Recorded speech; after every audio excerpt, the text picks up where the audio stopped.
If you can't jibe well, you're going to lose loads of races because people who jibe like this are going to sail straight through you. In this video, we're going to break down this jibe into 6 actionable points that you can use to improve your firefly jibing. The first thing that this boat does really well as they initiate the jibe is they keep the jib flying. The way you do this in a firefly is the helm is going to pass the jib sheet off to the crew because they're going to be goose winging it. The crew is going to take the jib sheet on the windward side through the jib block, so not holding it close to the clew of the sail. They're going to just hold the jib sheet normally on the windward side, and although it won't be a perfect goose wing, it will still keep the sail flying in this kind of conditions, and that's going to really help your jibe. The second tip is that you can see that as the helm starts to initiate this jibe, they just roll their shoulders back slightly and they don't use very much tiller. The more rudder you use, the slower your jibe's going to be. You want to use as little as possible. And for jibing, you're going to be turning through a very small angle, so you don't need to use lots of tiller at any point in it, unlike tacking where you do need to use some. Point number 3 is that instead of using lots of tiller, this boat uses lots of roll. So roll is going to help you bear away into the jibe, and as you come through the jibe, when you flatten, you're going to get a really nice pump out of it.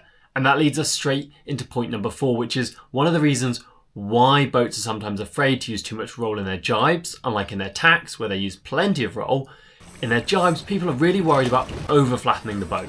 You can see that in a good jibe like this, even in fairly light winds, you can get quite a lot of roll on and you can get a proper shoulders out flatten as long as your crew moves quickly back into the middle of the boat and doesn't over flatten it, so that main stays full and driving the whole time. Point number 5 that this boat does really well is they don't then try and pull their jib over to goose wing too early after they finish their jibe.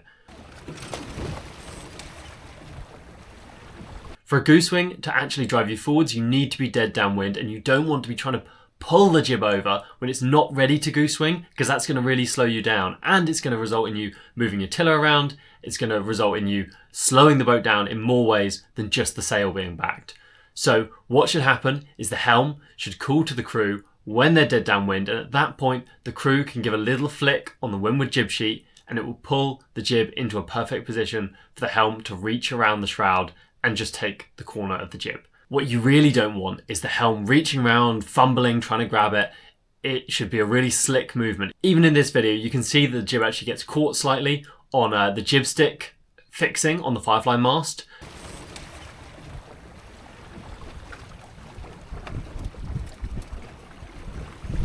Which is really common, but because they're an experienced pair, they don't let this phase them and they just flick it through. You're just going to need to give a second flick if that happens, and it will still fold right over and won't slow down your jibe. And that leads me into point number 6, which is that even when they have this problem, even though it's not a 100% 10 out of 10 jibe, there's no excess movement here.